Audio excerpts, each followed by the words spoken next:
तो कल तक हम लोगों ने फराडे लॉ पढ़ लिया था और फराडे लॉ का फर्स्ट क्वेश्चन कर लिया था, that is our NCERT question example number 10। सही है, ये हम लोग सॉल्व कर चुके थे, बहुत सिंपल क्वेश्चन था।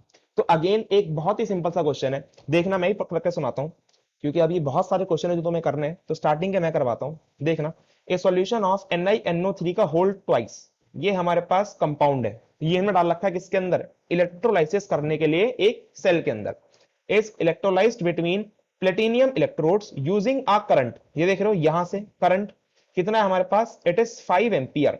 सो मैं लिख सकता हूं, हमारे पास आई गिवन है, I is equals to 5 ampere, जितना पढ़ा उतना लिख दिया। ठीक है ना, ये तरीका एकदम परफेक्ट है क्वेश्चन करने के लिए। नाउ आगे देखना, फॉर 20 मिनट्स, अब यहां पर क्या दे रखा है अपने को, टाइम दे रखा है। So time is equals to 20 minute. अब तुमको पता है यहां पर हम लोग मिनट तो रखेंगे नहीं, क्या रखेंगे हम लोग, सेकंड्स। तो चेंज कर लो, 20 × 60 that is equals to 1200 seconds. सही है, तो ये हो गया हमारे पास यहां तक का क्वेश्चन रीड।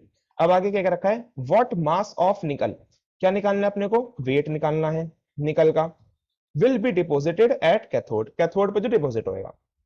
और आगे हमको गिवन है, क्या गिवन है, निकल का एटॉमिक मास, मींस के हमारे को मोलर मास गिवन है, दैट इज इक्वल्स टू 58.7।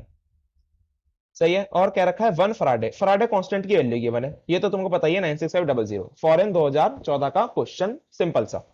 एक बार ट्राई करो, ट्राई करना जल्दी से। तो देखना, अगर तुम्हारे को यहाँ पर वेट निकालना है, तुमने ट्राई कर ही लिया होगा, नहीं होया तो देखो जरा, W इज टू EIT, कल का फॉर्मूला तुमको टिप्स पे याद होना चाहिए। E की वैल्यू क्या होती है, E की value, W is to ZIT, sorry, W is to ZIT, और Z की वैल्यू होती है equivalent weight upon Faraday constant. तो डायरेक्टली हम लोग लिख देते हैं, ठीक है ना, सिंपल। तो मैंने डायरेक्टली फॉर्मूला लिख दिया, अब बस सारी की सारी वैल्यूज तुमको गिवन है और लगा दो इसके अंदर। सो wait is equals to E, equivalent weight, that means molar mass upon valency factor। Molar mass कितना गिवन है, 58.7 upon valency factor, valency factor कितना है इसका, 2। कैसे आया 2, मैंने डिसोसिएट करा NiNO3 का होल ट्वाइस, इसे जब तुम लोग करोगे डिसोसिएट तो सिंपल सी बात है, ये बन जाएगा Ni plus plus plus NO3 negative, वो भी 2। सही है, तो वैलेंसी वेक्टर कितना है हमारे पास, 2 इसका वैलेंसी वेक्टर है, into I is 5 ampere, into time, time is 1200 seconds, over Faraday constant that is 96500। सो यहां से निकल जाएगा तुम्हारे पास, वेट निकल कर आ जाएगा, जो भी निकलेगा वो निकलेगा ग्राम के अंदर। देखो नेक्स्ट, देखो हमसे क्या रखा है, silver is uniformly electro deposit on a metallic vessel of surface area. ये क्या दे रखा है हमारे को, अब नई चीज दे रखी है, इट इज सरफेस एरिया। सो लिख लेते हैं हम लोग, हमारे को दे रखा है यहाँ पर surface area, that is 900 centimetre square. सही है, फिर आगे रखा है बाय पासिंग अ करंट, अब ये क्या दे रखा है अपने को, current that is I which is equals to 0.5 ampere.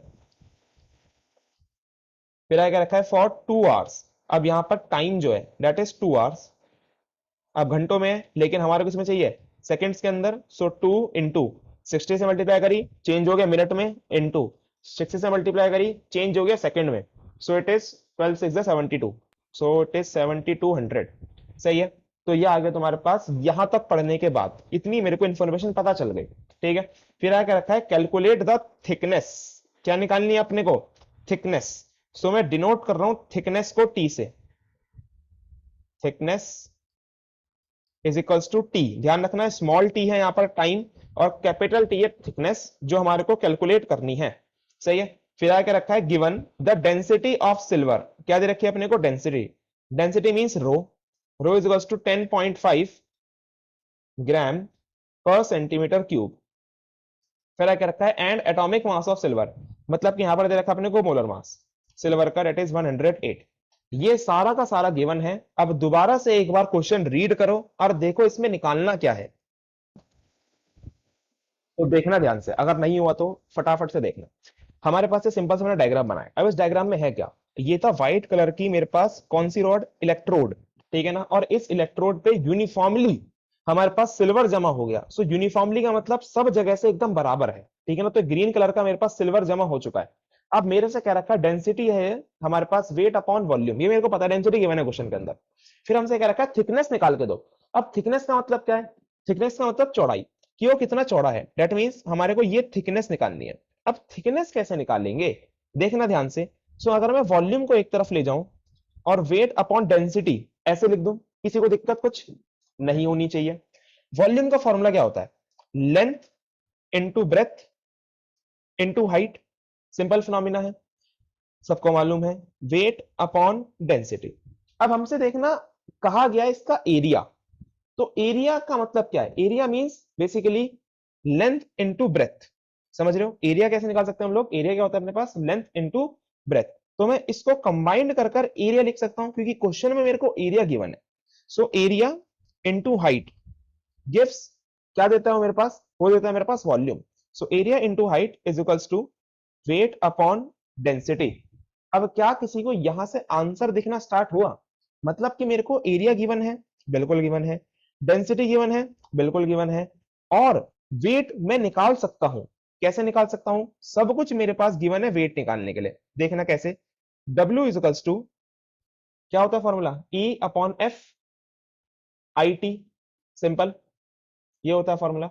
Then ई क्या होता है? Equivalent wait. इक्विवेलेंट वेट का मतलब molar mass upon valency factor. I T as it is रख दिया मैंने, और अपॉन में एफ एज इट इज रख दिया मैंने। सही है। अब यहां पर मोलर मास कितना है? 108 into I that is current कितना है? 0.5 इंटू टाइम कितना है? 7200। सब कुछ क्वेश्चन में गिवन है, अपॉन। अब वैलेंसी फैक्टर की दिक्कत है। अब यहां पर वैलेंसी फैक्टर क्या रखें? अब एक बात ध्यान रखना, जब भी तुम लोग वैलेंसी फैक्टर की खोज कर रहे हो, तो वैलेंसी फैक्टर एक तो कल जो तुम्हें सिखाया था कि देख लो उसके ऊपर चार्ज।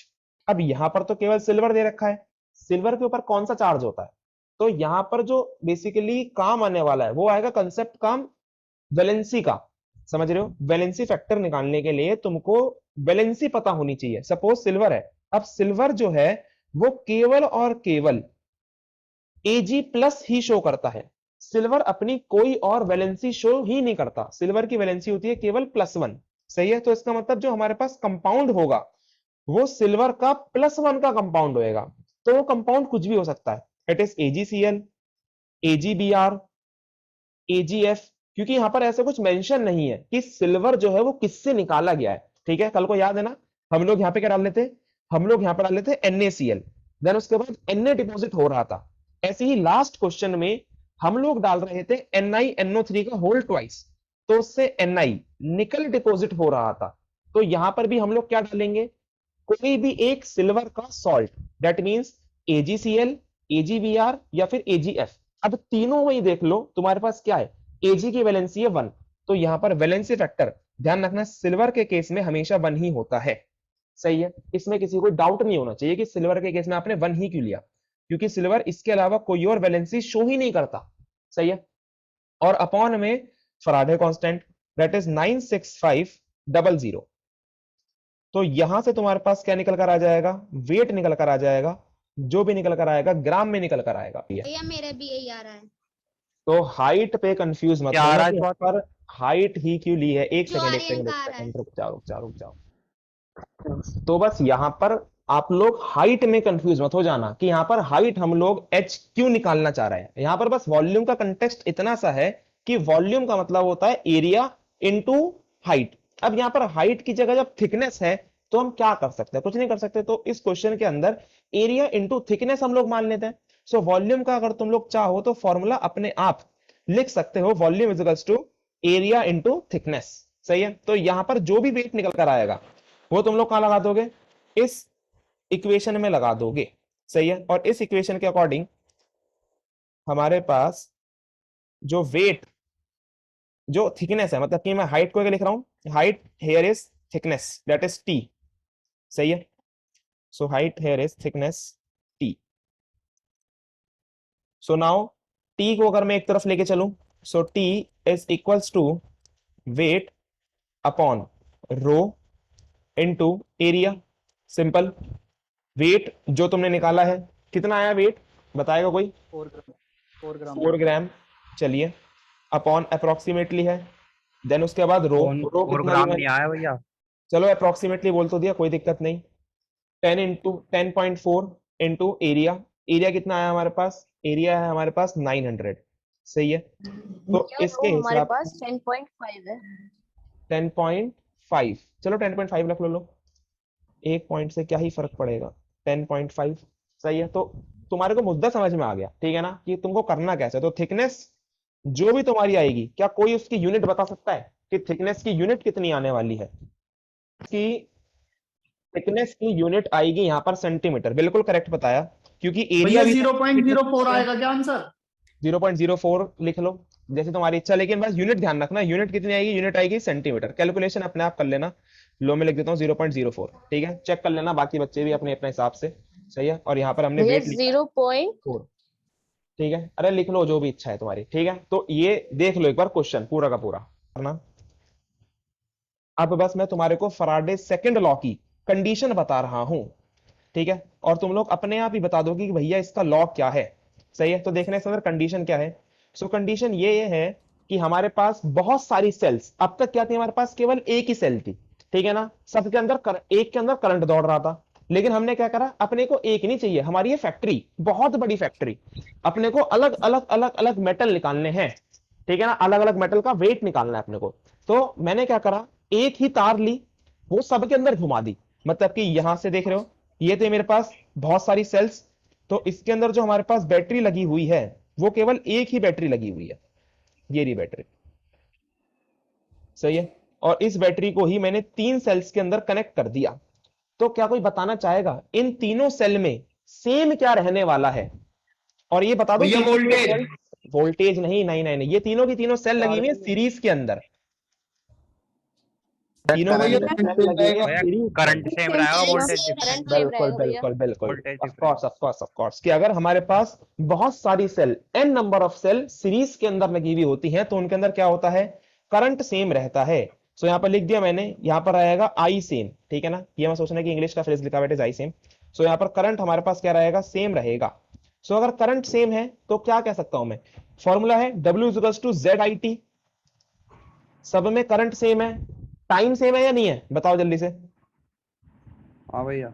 बिल्कुल सेम है, टाइम भी सेम है, क्योंकि 1 घंटे के लिए अगर मैं करंट पास करूंगा तो सब में 1 घंटे के लिए पास होएगा। तो यहाँ पर टाइम भी सेम है। तो इसका मतलब अगर ये है first cell suppose, and it is second cell, तो हमारे पास फर्स्ट सेल के लिए फॉर्मूला क्या बन जाएगा? W1, जो फर्स्ट सेल में वेट इकट्ठा हुआ है, इज इक्वल्स टू ZIT।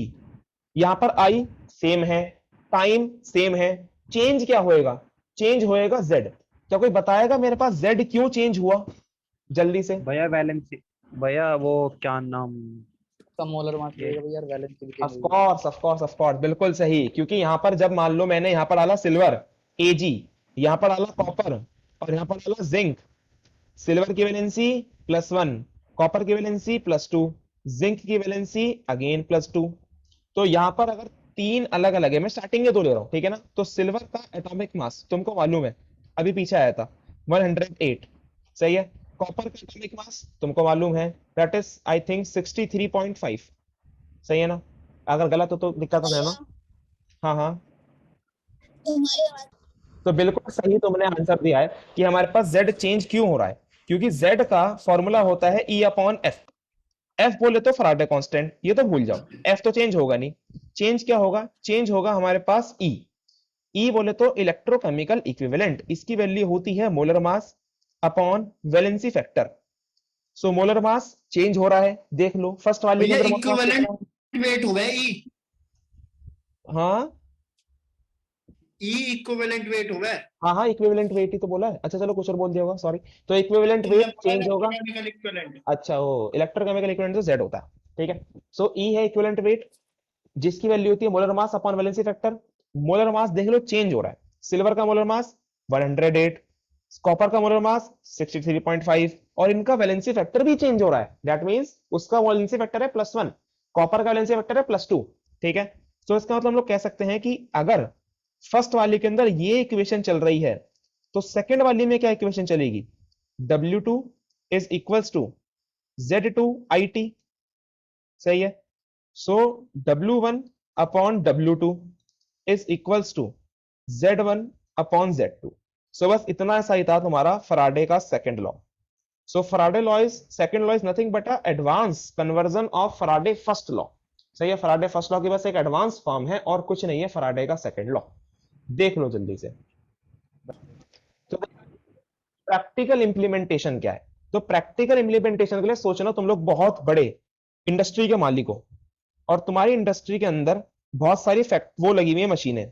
ये रही तुम्हारे पास पहली मशीन, ये रही तुम्हारे पास दूसरी मशीन, ये रही तुम्हारे पास तीसरी मशीन, और ऐसे करते करते तुम्हारे पास फैक्ट्री में 10 मशीनें लगी हुई हैं। सही है, अब 10 मशीनों में बनता क्या क्या है? तुम्हारे पास बनते हैं मेटल्स। मेटल्स मतलब कि पहली मशीन में मान लो बन रहा है सिल्वर, सिल्वर डिपॉजिट हो रहा है, बनने का मतलब सिल्वर डिपॉजिट हो रहा है। अगली मशीन में डिपॉजिट हो रहा है कॉपर, नेक्स्ट में गोल्ड, उसके बाद व्हाइट गोल्ड 10वीं के अंदर। तो ऐसे करते करते बहुत सारी प्रीशियस मेटल की तुम्हारी बहुत बड़ी बड़ी मशीन है। अब तुम हो सेठ जी, तुम्हें कहीं जाना नहीं, बस तुम्हारे को चाहिए शाम को एक बार चक्कर काट आऊं और चक्कर काटने में तेरे को पता चल जाए कि मेरे पास कितना कितना वजन निकल कर आया है। ठीक है ना? तो बहुत बड़ी फैक्ट्री है, तुम लोगों ने चक्कर काटने का सोचा। अब कोई मूर्ख इंसान क्या करेगा? कोई मूर्ख सेठ जी होगा बिना पढ़ा लिखा, तो वो क्या करेगा? जिसको फराडे का सेकंड लॉ नहीं पता, वो यहां पर जाएगा पहली फैक्ट्री पे। भैया आवाज ना आ रही। तो कंटिन्यू करते हैं। मूर्ख आदमी क्या करेगा? फर्स्ट वाली फैक्ट उस पे गया, क्या कहते हैं, पूरी की पूरी बड़े से चैम्बर पे, वहां पर देख रहा है कि सिल्वर कितना निकला है। उनने रीडिंग निकाली, ठीक है ना, यहाँ पे रीडिंग बॉक्स लगा हुआ है, उन्हें रीडिंग निकाली, तो यहाँ पे आ गया वेट 1 कि सिल्वर का वेट कितना है। देन उसके बाद अगली वाली पे गया, यहां पर भी रीडिंग निकाली, वेट 2। फिर ऐसे ही अगली वाली पे गया, वेट 3। ऐसे ही करते करते वो 10 तक गया, वेट 10। भैया फिर गई आवाज। सही है, तो अब ध्यान से देखना। अब ये तो है मूर्ख आदमी की पहचान कि वो एक एक एक एक पे गया और वहां पे रीडिंग इकट्ठा करता गया, ठीक है ना। लेकिन जो दिमाग वाला आदमी है वो क्या करेगा? उसको पता है भैया फराडे का फर्स्ट लॉ। अगर उसको फराडे का फर्स्ट लॉ पता है और अपनी कंपनी के सारे एलिमेंट पता है कि वो एलिमेंट क्या क्या फाइंड कर रहा है, तो ध्यान से देखना। सपोज यहां पर सिल्वर निकला है 5 ग्राम, ठीक है ना, सपोज करो सिल्वर निकला 5 ग्राम, तो तुम बिना प्लेटिनियम तक जाए उसका वजन निकाल सकते हो। कैसे निकाल सकते हो?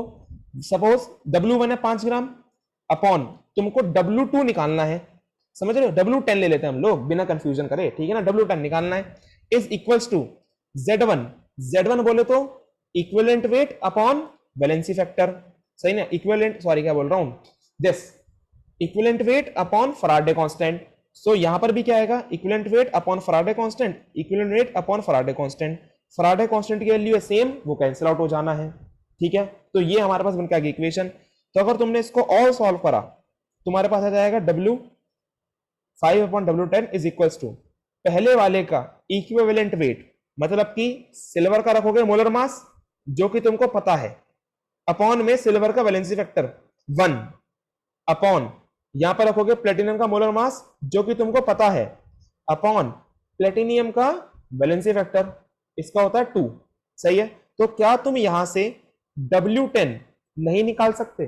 बिल्कुल निकाल सकते हो, बिना वहां तक जाए भी तुम लोग निकाल सकते हो कि तुम्हारी फैक्ट्री के अंदर अगर तुम्हारे को एक रीडिंग पता है कि पहली वाली मशीन में कितना मेटल जमा हुआ है, तो तुम लोग बाकी 10 का भी निकाल सकते हो केवल एक ही की मदद से। सही है ना? तो that is the basically practical implementation of Faraday second law. तो देखना, फटाफट से क्वेश्चन शुरू करते हैं, ठीक है ना। सो सबसे पहले क्वेश्चन क्या कर रखा है? क्वेश्चन में क्या रखा है? Current of 1.5 ampere. जितना पढ़ा उतना लिख लिया, यही तरीका है बस क्वेश्चन करने का। करंट दे रखा है अपने को 1.5 ampere, I is equals to 1.5। सही है, is pass through a solution of salt of bivalent metal. अब यहाँ पर बाईवैलेंट का मतलब क्या है भैया? बाई का मतलब होता है 2, ठीक है ना, बाई मतलब 2, वैलेंट का मतलब वैलेंसी, इसका मतलब इसकी वैलेंसी है 2, मतलब कि हमारे पास जिसकी वैलेंसी 2 है तो उसका वैलेंसी फैक्टर कितना होगा? वैलेंसी फैक्टर भी 2 होगा ऑटोमेटिकली। देन उसके बाद क्या रखा है? For 30 minutes. टाइम कितना है हमारे पास? टाइम है 30 मिनट। 30 मिनट है, डायरेक्टली चेंज कर लूं सेकंड्स के अंदर, कर लिया, या आ गया 1800 सेकंड्स। सही है, किसी को दिक्कत नहीं है। Increase in mass of cathode is 0.88 ग्राम, मतलब कि हमारे पास इतना वेट बढ़ गया, मतलब कि इतना वेट है मेटल का जो डिपॉजिट हो चुका है कैथोड पे। So that means weight is equals to 0.88। फिर आगे क्या रखा है? Find the atomic mass. Atomic mass कह लो, मोलर मास कह लो, बात सेम ही है, अपने को मोलर मास निकाल कर लेके आना है, बस सिंपल। देखो अब इसका आंसर, फॉर्मूला तुमको पता ही है, W is equals to EIT upon Z, sorry EIT upon F, Z नहीं, EIT अपॉन F, ठीक है। E बोले तो molar mass upon valency factor into I into T upon में F, सारी वैल्यू रख दो और तुम्हारे पास आंसर तुम्हारे सामने होगा। सो वेट कितना है 0.88 इक्वल्स टू मोलर मास निकाल कर लेके आना है अपॉन वैलेंसी वेक्टर 2 है इंटू करंट 1.5, समय 1800 सेकेंड अपॉन में F दैट इज 96500। फटाफट से देख लेंगे। तो देखना सेकंड क्वेश्चन क्या दे रखा है। सेकंड भी बिल्कुल सेम सिंपल सा क्वेश्चन है। The mass of copper deposited from a solution of copper sulphate, हमारे पास कॉपर सल्फेट का सॉल्यूशन है और उसमें से कॉपर डिपोजिट हो रहा है of a uniform current of 1 ampere, मतलब कि यहां से हमने देखा और पढ़ के लिख लिया करंट कितना है हमारे पास 1 ampere, following for 33 minutes, time कितना है हमारे पास 33 मिनट, 33 इंटू 60 बिना कहे कर दोगे क्योंकि सेकंड में चेंज करना है, तो यह आ जाएगा तुम्हारे पास 1980। फिर आगे रखा है इज 0.65 ग्राम, ये क्या हमारे पास वजन, यूनिट देख लो भैया, आपको कैसे पता चला, यूनिट देख के पता चला, वेट इज इक्वल टू 0.65, वरना स्टार्टिंग से पढ़ोगे तो अपना पता चल जाना है। फिर आगे रखा है find the electrochemical equivalent, electrochemical equivalent का मतलब Z निकालना है of hydrogen from the resultant बस, खत्म, W is equal to ZIT, simple, weight कितना है 0.65 इज इक्वल टू Z निकालना है, करंट कितना है 1, टाइम कितना है 1908, सो टाइम को ढंग से लिख देते हैं, सो टाइम इज 1980, सही है। तो यहां से निकल जाएगा तो हमारे पास Z निकल जाएगा। नेक्स्ट वाला भी बिल्कुल सिंपल क्वेश्चन है, व्हाट करंट, कर रखी है देखना ध्यान से, क्या रखा है व्हाट करंट स्ट्रेंथ, हमारे को निकालना है करंट स्ट्रेंथ, करंट स्ट्रेंथ बोले तो करंट निकाल कर लेके आना है इन एम्पियर, एम्पियर में निकालेंगे और किसमें निकाल सकते हैं हम लोग, will be required to liberate 5 gram, क्या चाहिए अपने को 5 ग्राम निकालने के लिए चाहिए, क्या दे रखा है अपने को, वजन दे रखा है 5 gram of iodine from potassium iodide solution in 30 minutes, क्या दे रखा है अपने को, ये टाइम दे रखा है, टाइम इज 30 मिनट, मल्टीप्लाई कर दो 60 से, ये आ जाएगा तुम्हारे पास 1800 सेकेंड, सही है। करंट निकालना है और किसमें से, पोटेशियम आयोडाइड, पोटेशियम आयोडाइड बोले तो KI, अब KI डिसोसिएट करोगे K plus I minus, simple, valency factor कितना है इसका 1, और किसका लोगे तुम लोग मोलर मास, मोलर मास लेना तुमको आयोडीन का, आयोडीन का मोलर मास होता है 127 आई थिंक। भैया, कैसे पता चलेगा किसका मोलर मास लेना है, क्योंकि आयोडीन निकल रहा है तो आयोडीन का तो मोलर मास लेगा, और किसका लेगा जब आयोडीन निकल रहा है तो पोटेशियम आयोडाइड का नहीं फ्रॉम लेंगे? फ्रॉम नहीं नहीं नहीं नहीं नहीं, पोटेशियम आयोडाइड सॉल्यूशन है, ये देख हमारे पास यहाँ था पोटेशियम आयोडाइड का सॉल्यूशन, ये लगा इलेक्ट्रोड्स, ठीक है ना, K positive I negative, negative वाला कहाँ जाएगा पॉजिटिव वाले पे, सपोज ये पॉजिटिव था नेगेटिव था, बिजली पास करना शुरू करा, जैसे बिजली पास करनी स्टार्ट करें नेगेटिव जाएगा पॉजिटिव है, पॉजिटिव जाएगा नेगेटिव पे, सिंपल, ठीक है। तो KI का सॉल्यूशन है जो निकल रहा है उसका अपने को मोलर मास लेना होता है, तो आयोडीन का 127 होता है, गलत हो तो करेक्ट कर देना मेरे को, ठीक है, या फिर अपने आप करेक्ट कर लेना, बस लगा दो W equals to EIT upon F molar mass तो 100। सो अगर किसी को याद नहीं है आयोडीन का मोलर मास तो याद कर लो सेफर साइड के लिए, बट क्वेश्चन में गिवन होगा, अगर बोर्ड में क्वेश्चन लगेगा तो क्वेश्चन में गिवन होगा, सही है। सो वेट तुम्हारे को कितना दे रखा है, वेट दे रखा है तुमको 5 gram is equals to E equivalent weight is equals to molar mass upon valency factor, valency factor कितना है 1 इंटू करंट निकाल कर लेके आना है इंटू टाइम, टाइम की वैल्यू कितनी है 1800 सेकेंड ओवर F इज 96500, खत्म क्वेश्चन। सो नेक्स्ट देखना, नेक्स्ट में क्या रखा है, नेक्स्ट में क्या रखा है how long does it take to deposit 100 gram, कितना समय लगेगा, ये देख रहे हो हाउ लॉन्ग, हाउ लॉन्ग का मतलब कितना लंबा समय लगेगा हमारे को, क्या निकालना अपने को, टाइम निकालना है, कितना डिपोजिट करना है 100 ग्राम, वेट कितना है हमारे पास 100 ग्राम, आया क्या रखा है ऑफ एल्यूमिनियम, सही ना, एल्यूमिनियम निकालना है from an electrolytic cell of Al2O3, Al2O3 में से using a current of 125 ampere, current कितना हमारे पास 125 एम्पियर, तो Al2O3 को डिसोसिएट करोगे, सिंपल सा फिनोमिना है, O के नीचे 3 है, 3 जाएगा Al के ऊपर, आ जाएगा ट्रिपल प्लस प्लस, O के नीचे क्या है O, Al के नीचे क्या है 2, 2 जाएगा O के ऊपर, सो आ जाएगा O डबल नेगेटिव, सही है ना, so it is 2 Al triple positive and 3 O double negative. तो बताओ भाई चार्ज कितना है, चार्ज ना, अगर कभी भी ऐसा कंफ्यूजन हो कि वैलेंसी वेक्टर क्या लिखना है तो ध्यान रखना दोनों साइड वैलेंसी वेक्टर बराबर होने चाहिए बस। अब देखना यहाँ पर 2 है और मल्टीप्लाई करेंगे हम लोग 3 से, क्योंकि 3 चार्ज है तो यहाँ पर टोटल +6 चार्ज है, और यहाँ पर देखना 3 2 6, तो यहाँ पर टोटल -6 चार्ज है, तो इसका वैलेंसी फैक्टर लिया जाएगा 6। तो फाइनली VF की वैल्यू है 6। और एल्यूमिनियम का मोलर मास कितना होता है? एल्यूमिनियम का नंबर पड़ता है 13, तो 13 दूनी 26, 26 ना लेके इसके लिए 27, सही है ना। थोड़ा सा बस एक करेक्शन है, ये कर लेना, एक्सेप्शन मान लो, ठीक है ना। 13 इसका नंबर होता है, 26 ले लेना, अगर ज्यादा दिक्कत हो तो ना याद रखना इसका 27 होता है, ठीक है ना। 26.9999 के आसपास रहता है, सही है। सो बस यहाँ पर हम लोग सारी वैल्यू रख देंगे। So weight is equals to EIT over F, that is Faraday constant. बस खत्म करो क्वेश्चन के अंदर वैल्यू रख के।